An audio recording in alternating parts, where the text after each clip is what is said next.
Ce journal vous est offert par le FPI, Fonds des promotions de l'industrie, votre partenaire privilégié pour la réussite de vos projets.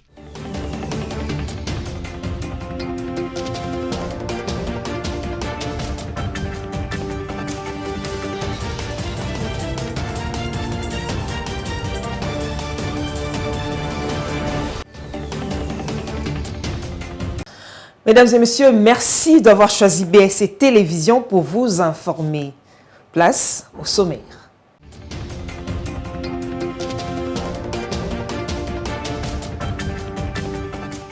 Lancement officiel ce jeudi 28 juillet à Kinshasa par le président Félix-Antoine Tshisekedi des appels d'offres pour les blocs pétroliers et gaziers. À Butembo, mouvements citoyens et autres groupes de pression en ont appelé à l'observation de 2 journées ville morte pour les obsèques de 9 civils tombés lors de manifestations anti-MONUSCO. Et puis début ce jeudi 28 juillet du procès de Jean-Marc Kabound au parquet général près la cour de cassation où il s'est présenté en réponse à l'invitation du procureur général. Mesdames et messieurs, merci d'avoir choisi BSC Télévision pour vous informer. On commence cette édition par cet élément. Le chef de l'État, Félix-Antoine Tshisekedi Tshilombo, a procédé ce jeudi 28 juillet 2022 au lancement officiel des appels d'offres pour les blocs pétroliers et gaziers.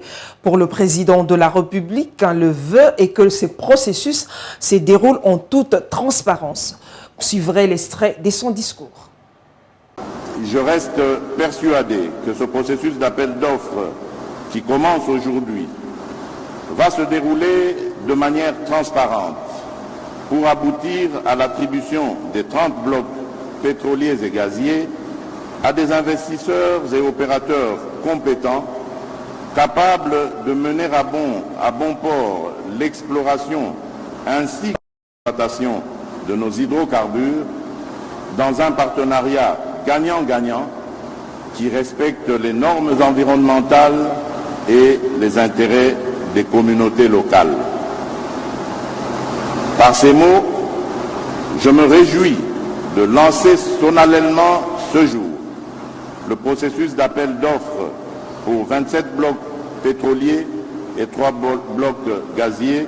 Je vous remercie. Comme souligné au sommaire, le député national Jean-Marc Kabound s'est présenté au parquet général près de la cour de cassation ce jeudi 28 juillet 2022. Il y a été convoqué pour répondre à l'invitation lui adressée par cette cour. Il est reproché à l'ex-premier vice-président de l'Assemblée nationale d'avoir tenu des propos injurieux de nature à alarmer la population ainsi qu'à porter atteinte à l'honneur des institutions publiques et à la dignité du chef de l'État lors de sa dernière conférence de presse. Dans un autre chapitre, la question du retrait de la MONUSCO du territoire de la RDC a été au cœur d'une séance de travail présidée par le ministre d'État en charge du plan, Christian Mwando.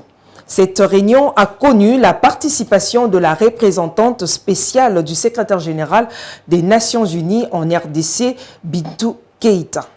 Suivez. Un plan de transition pour le retrait de la MONUSCO de la République démocratique du Congo a été élaboré après d'intenses travaux qui ont réuni les experts du gouvernement, la MONUSCO et les autres partenaires. Ce plan de transition est coordonné par le Premier ministre Jean-Michel Sama-Lukonde et le ministère du Plan est chargé de son élaboration au nom du gouvernement.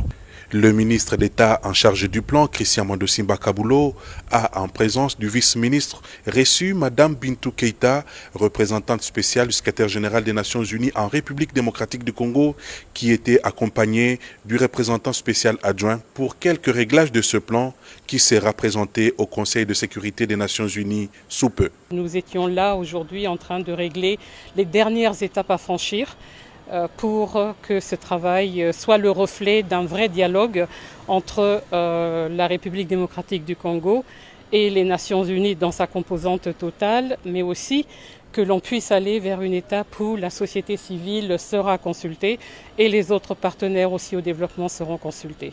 Madame Bintou Keïta, représentante spéciale du secrétaire général des Nations Unies en République démocratique du Congo, ne s'est pas empêchée de féliciter de vive voix le ministre d'État en charge du plan, Christian Mando Simba Kabulo, pour les travaux abattus. Pendant plusieurs semaines, des équipes à la fois de la partie gouvernementale et de la partie des Nations Unies ont travaillé d'arrache-pied. Et donc c'est de voir la meilleure façon d'articuler ça. Et comme je disais, encore une fois, pour moi, j'ai fait ce genre d'exercice dans beaucoup de pays. Et je dois dire qu'ici, je vous dis chapeau et je vous remercie. Après 22 ans d'activité en République démocratique du Congo, ce plan va déterminer le processus de retrait de la MONUSCO du territoire national jusqu'à son départ définitif. Direction les provinces. D'abord, au Nord Kivu, dans un communiqué, la synergie de mouvements citoyens et de groupes de pression ont appelé les habitants de la ville de Butembo, dans la province du Nord Kivu, à 2 jours, ville morte donc. C'est jeudi et demain vendredi. Le but est de réserver un enterrement digne et sécurisé aux 9 civils tués lors de manifestations anti-MONUSCO le mardi dernier. Ces échauffourées avaient fait 12 personnes tuées, notamment un casque bleu, 2 policiers onusiens et 9 Congolais. Un calme apparent a été signalé dans des quartiers chauds de Butembo ce jeudi. Restons toujours au Nord Kivu, la trêve a été rompue vers Moussenzero à Rutshuru où une patrouille de FARDC a rencontré les éléments du M23 qui s'apprêtaient à piller les champs de la population locale. C'était les mercredis 27 juillet. Suivez le récit de Sami Bosongo. Après plus de 2 semaines d'accalmie dans le territoire de Rutshuru au Nord Kivu, les combats y ont repris mercredi 27 juillet entre les M23 et les FARDC. Le théâtre de ces accrochages, c'est Moussenzero en direction duquel une patrouille militaire a croisé les M23 pendant que ce mouvement terroriste voulait piller les champs des paysans pour s'approvisionner d'après des sources locales. Selon ces mêmes sources, après quelques heures d'échange de tirs, la situation est redevenue calme. Il est rapporté que la population locale a déserté une grande partie du groupement de Boussanza qui est depuis occupé par les M23. Cependant, au dire du porte-parole des opérations Sokola 2, les éléments du M23 ont été repoussés après leur tentative de piller les récoltes des paysans locaux. Direction la province de l'Ituri, c'est un constat malheureux qu'a fait le gouverneur militaire sur la route Mombasa-Nyanya qui est très délabrée. C'était lors de sa mission d'itinérance dans cette partie du pays. Touché par cette situation, le lieutenant général Luboya Kachama Johnny a promis de plaider auprès de la hiérarchie nationale une solution idoine. La route Mombasa-Nyanya, longue d'environ 180 km, se trouve en ce jour dans un état de dégradation très avancé. Plusieurs bourbiers formés rendent impraticable cet axe routier. De la RN4, des colonnes de véhicules bloqués entre Epoulou et Salaté depuis quelques jours. De jeunes, de femmes et des enfants vivent le calvaire car ne sachant pas poursuivre leur chemin.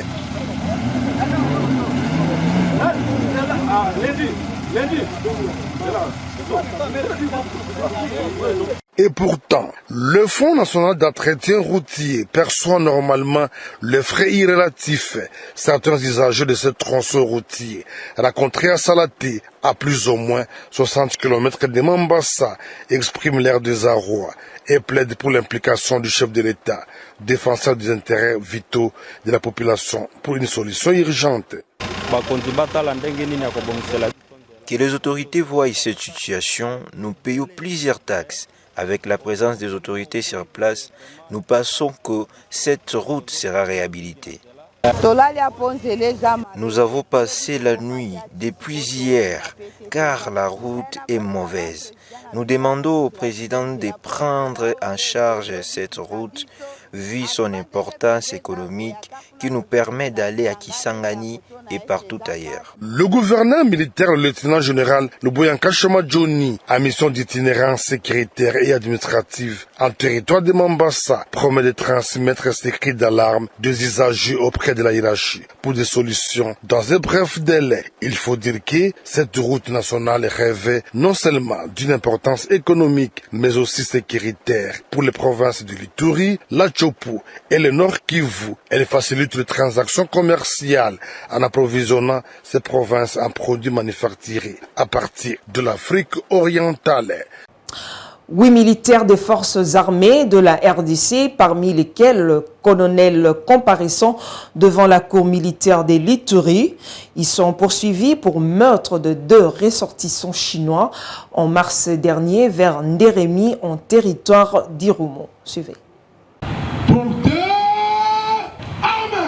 À la tribune officielle de Bunia, 8 militaires, à la tête, colonel Kayumba Soumaïli et un civil, ont été présentés devant la cour militaire de l'Ituri. Ils sont poursuivis pour meurtre, association de malfaiteurs, violation des consignes. Ces jours-là, le 17 mars 2022, ils ont planifié une embuscade contre un convoi de ressortissants chinois qui revenaient de leur chantier d'or vers Ndérembi en territoire de Homo. Ce militaire, au nombre de 3, accompagnés d'un civil, ont tué 2 Chinois et ont réussi à récupérer 4 lingots d'or et $6,000 américains, a relaté l'un des prévenus qui est passé aux aveux en incriminant tous ses collègues. Selon lui, cette opération aurait été planifiée par le colonel Kayumba Soumaïli, mais ce dernier a nié son implication devant la cour. Un autre colonel cité dans cette opération criminelle serait à mission officielle à Kinshasa. Son absence n'a pas permis au juge de poursuivre l'instruction. Il devra se présenter à l'audience prochaine, fixée le mardi 2 août 2022. Les nouveaux commandants de la 32e région militaire et les maires policiers de Bunia étaient présents à l'ouverture de ces procès. Le chef de l'État Félix Tshisekedi a déjà décrié la mafia Emagui qui mine les forces de défense et de sécurité. Le gouverneur militaire de l'Ituri, lieutenant-général Luboyanka Chama Johnny, a été instruit à mettre fin à cette pratique.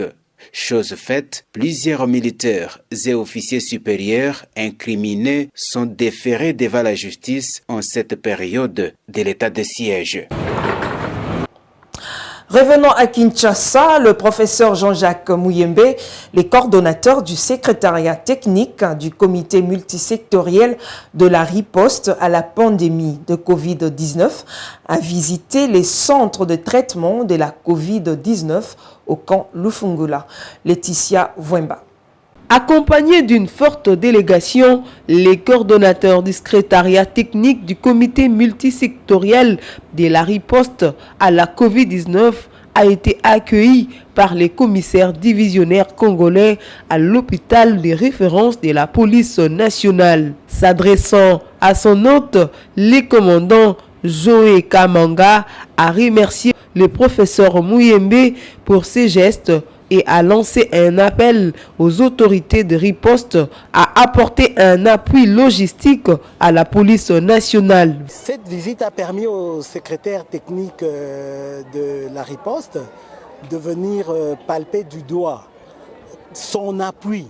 Parce qu'en fait, nous n'avons pas été capables seuls de monter ce centre et c'est le secrétariat qui est en train de nous appuyer afin que nous réalisons la prise en charge correcte des malades de Covid à la police. À son tour, le professeur Jean-Jacques Muyembe a dit avoir pris bonne note des doléances qui ne sont pas tombées dans les oreilles d'un sourd. Je suis venu avec toute mon équipe pour évaluer l'apport du secrétariat technique au fonctionnement du centre de traitement Covid ici au camp Lufungula. Nous sommes vraiment impressionnés d'abord de voir le nombre de malades qu'il y a ici, pas seulement Covid, mais d'une façon générale, le nombre de malades qui se trouvent ici à cet hôpital. C'est un premier passage, mais je pense que nous reviendrons encore parce que nous constatons que dans ce centre de traitement Covid, il n'y a pas de toilettes, etc. Mais nous devons absolument installer des toilettes pour que ce centre devienne vraiment fonctionnel. Il s'y est dénoté qu'après les camps Kokolo, les professeurs Jean-Jacques Mouyembe et son équipe se sont rendus à l'hôpital sino-congolais d'Ndjili pour l'inauguration du centre de traitement de la COVID-19. Dans un autre registre, après avoir visité les bâtiments rénovés du centre de traitement de la COVID-19 au camp Lufungula, le professeur Mouyembe s'est rendu à l'hôpital sino-congolais d'Ndjili où il a inauguré le bâtiment du traitement de la COVID-19. Encore une fois, Laetitia Wemba. L'hôpital sino-congolais d'Ndjili est entièrement rénové avec les soutiens logistiques et techniques du secrétariat technique du comité multisectoriel de la riposte contre la COVID-19. Le docteur José Lipekene, satisfait de ces gestes, s'exprime en ces termes. Nous avons bénéficié d'une réhabilitation totale de ces pavillons-là et il est venu aujourd'hui pour l'inaugurer. Il y a toujours des besoins qui sont là, surtout les besoins consommables. Et également, nous avons une ambulance qui ne tient pas très bien encore et on souhaiterait peut-être avoir une autre ambulance et également avoir un soutien en d'autres équipements médicaux en fait. Impressionné par cette rénovation du centre de traitement de Covid-19, le professeur Jean-Jacques Mouyembe convie les staffs de l'hôpital à une étroite collaboration. Disait César, je suis venu, j'ai vu et je suis rentré content parce que nous avons vu ici quelques réalisations du secrétariat technique qui a appuyé l'hôpital de l'amitié sino-congolaise. Et vous savez très bien que cet hôpital a été le premier à recevoir le premier malade Covid. Donc pour nous c'est un symbole très important. Nous ne pouvons pas laisser cet hôpital périr. Il faut noter que l'hôpital sino-congolais d'Ndjili a été le premier à recevoir les malades Covid-19. Selon le docteur Jean-Jacques Mouyembe, la Covid-19 sera éradiquée, mais en attendant, la Covid-19 vient renforcer le système de santé de notre pays. Dans un autre chapitre, la solidarité entre le Wewa a encore servi ce matin à libérer la moto d'un motard impliqué dans un accident où il n'était pas fautif sur l'avenue de l'OIA au quartier GB dans la commune de Ngaliema. C'est un reportage signé Sami Bossongo et Orly Guiaz. Les transporteurs par moto communément appelés Wewa ont encore une fois fait parler d'eux. Ils se sont rassemblés en face du magasin Mango sur l'avenue Oyua au quartier GB dans la commune d'Ngaliema pour libérer la moto de l'un d'eux impliqué dans un accident qui est survenu entre 8h et 9h ce jeudi 28 juillet. Au dire de Wewa, le fautif dans cet accident, c'est le chauffeur de la voiture. Mais ils ne comprennent pas pourquoi la moto du Wewa a été retenue par les gardiens du magasin Mango, laissant partir les chauffeurs.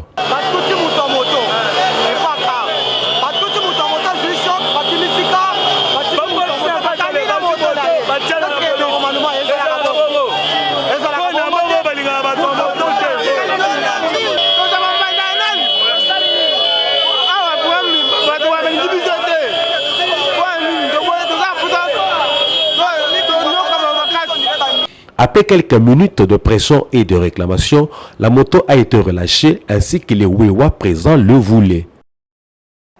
Le métier du conducteur de taxi-moto devient de plus en plus difficile dans certains coins de la capitale Kinshasa. Les motocyclistes se livrent aux actes de vandalisme pour détruire le bien de certaines personnes. Pour pallier ces fléaux, le ministre provincial de Transport, en collaboration avec l'hôtel de ville, a décidé d'instaurer la mesure du port de casque aux conducteurs et aux clients. Par contre, les associations de motards ont lancé de fiches d'enregistrement avec photos pour démanteler les réseaux des motocyclistes qui créent ces désordres. Suivez ces focus. À Kinshasa, ces derniers jours, les motocyclistes font paniquer la population dans différents coins suite à leur comportement.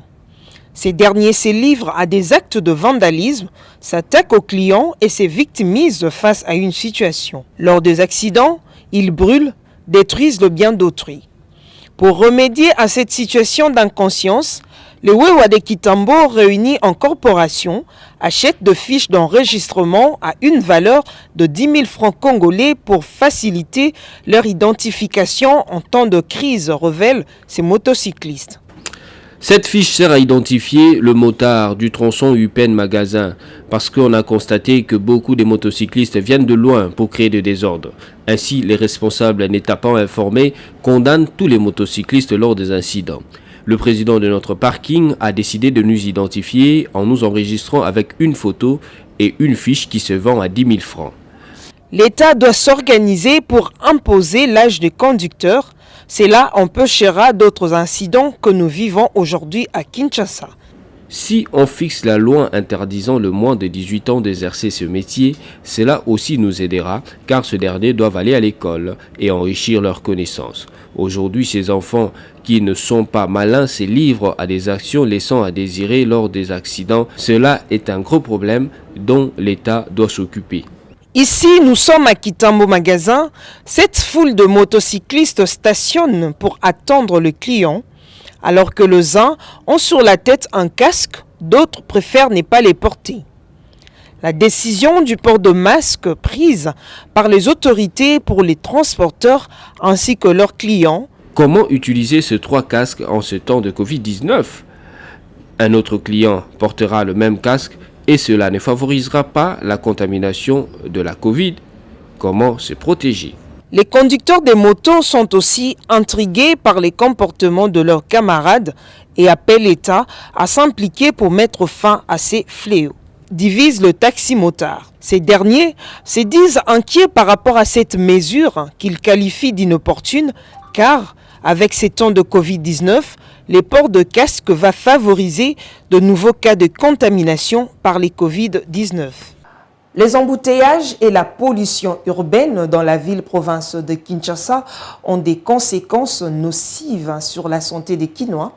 Afin de lutter contre leurs effets sur l'environnement, Adeline Joe Bangu, reporter senior principal et général manager de Good Energy, a initié une campagne dénommée « Comment dégager Kinshasa des embouteillages et la pollution urbaine » du 20 juillet au 20 octobre prochain. Il en parle au micro de Bernadette Kamago et Orly Kiaz. Parlant de la pollution urbaine, elle est d'abord sonore. Parce que si nous nous taisons tout de suite centré, il y a trop de bruit des véhicules. Et que ça touche les nerfs, ça touche la tête, il n'y a pas moyen de réfléchir. Cette campagne consiste à dégager la ville-province de Kinshasa qui a 2 statuts. Le premier statut de la capitale, de la RDC. Le deuxième statut, c'est d'une province. Dans cette province, il y a 2 mouvements chaque jour. Nous avons 4 districts. Le matin, tout le monde fait le premier mouvement, on descend vers la ville. Le constat est très amer. Lorsque les gens se déplacent le matin, il faut, pour prendre le bus, sortir 4h du matin, 4h30, 5h. Les retardateurs ou ceux qui s'élèvent vers 6h n'ont plus de place. Les embouteillages commencent déjà à partir de 7h, 6h30, 7h, 8h. Nous avons initié la vignette verte. Je suis l'initiateur de la vignette verte. À quoi consiste cette vignette verte? Cette vignette entre dans l'écologie. La ville est très sale. Les bruits, c'est la saleté. Les bruits que vous entendez là-bas, c'est la saleté. Alors, avec la vignette verte, il suffit d'épaissir cette vignette. Elle sera marquée dans la plaque d'immatriculation de la voiture. Ce n'est pas tout le monde qui est concerné. Pour réussir la campagne, nous avons d'abord 3 mois. Donc, la campagne est spatio-temporellement pendant 3 mois. Du 20 juillet au 20 octobre. Pendant les 3 mois, nous avons des actions à mener. La première action, c'est la sensibilisation.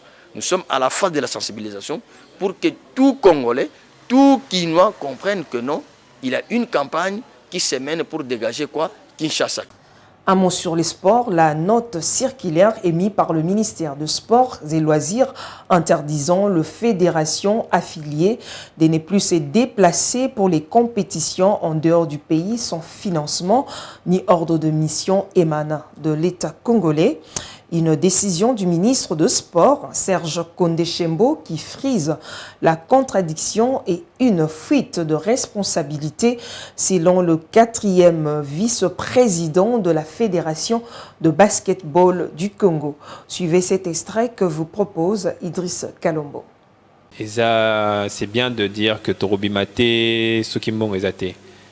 Aujourd'hui, oui, Bolingo ya Febako, na ministère tutelle, tout l'inganate, bazaba parent ministre, ministère à tutelle, na président, bazaba parent, le roi pour la fédération.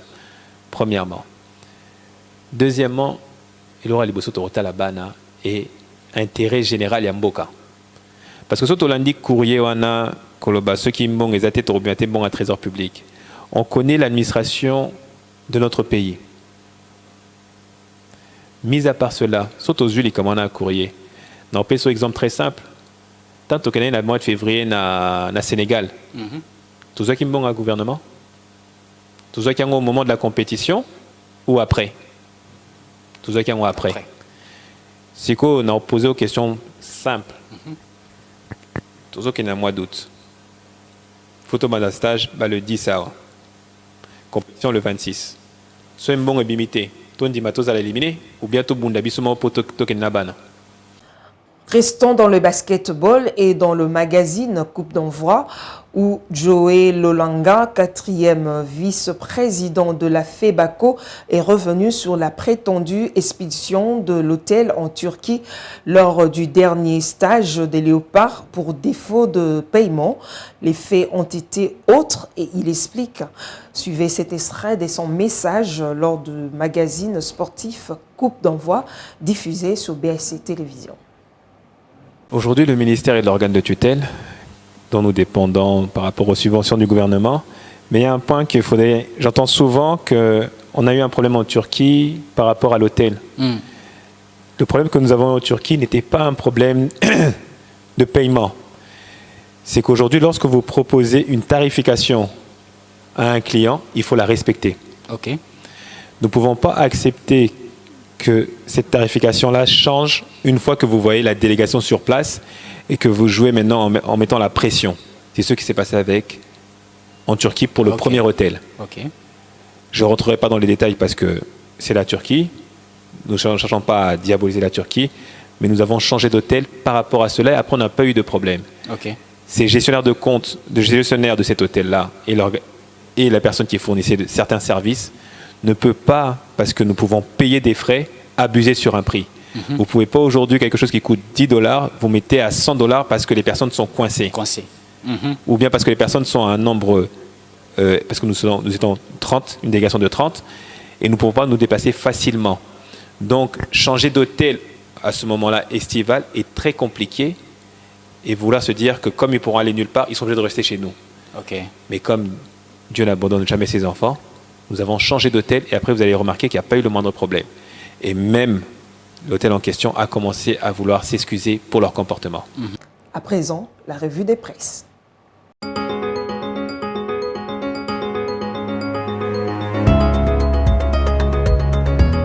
C'est l'heure de la lecture de journaux parus en ligne ce jeudi 28 juillet 2022. Commençons par ce titre de l'agence congolaise de presse. Le gouvernement lance un appel au calme à la population après les manifestations contre la MONUSCO à Goma.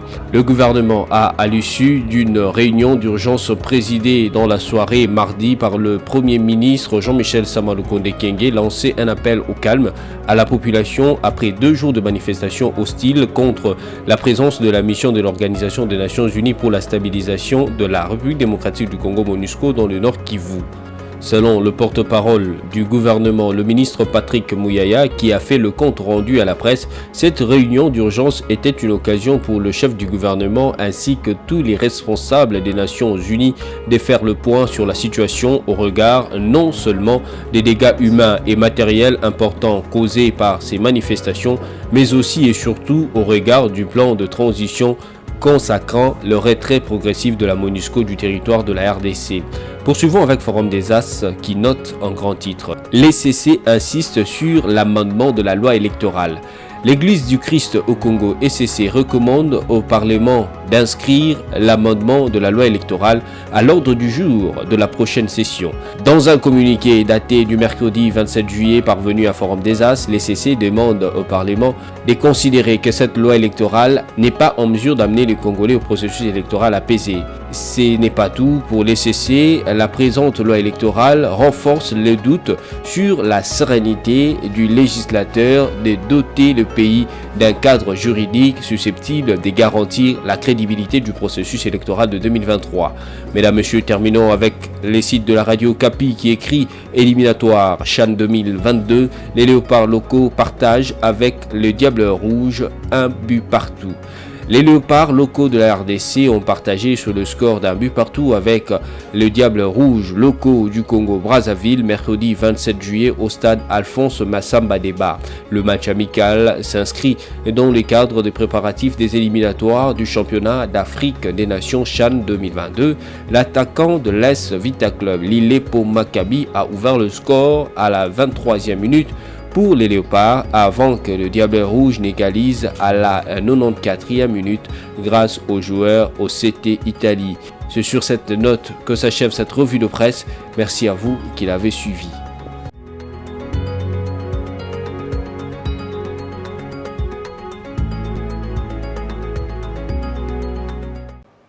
Avant de se quitter, les rappels de titres.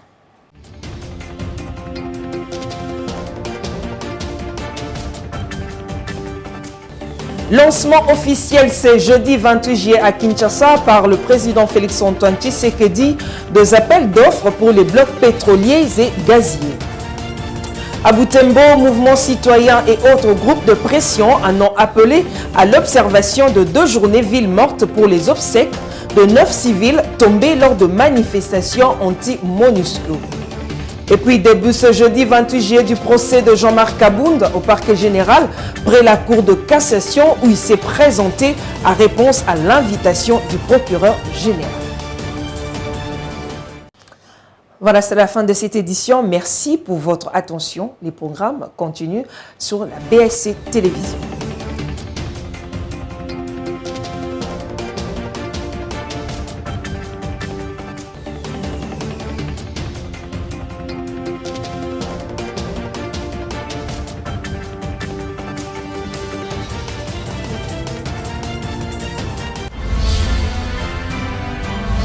Ce journal vous a été offert par le FPI, Fonds des promotions de l'industrie, votre partenaire privilégié pour la réussite de vos projets.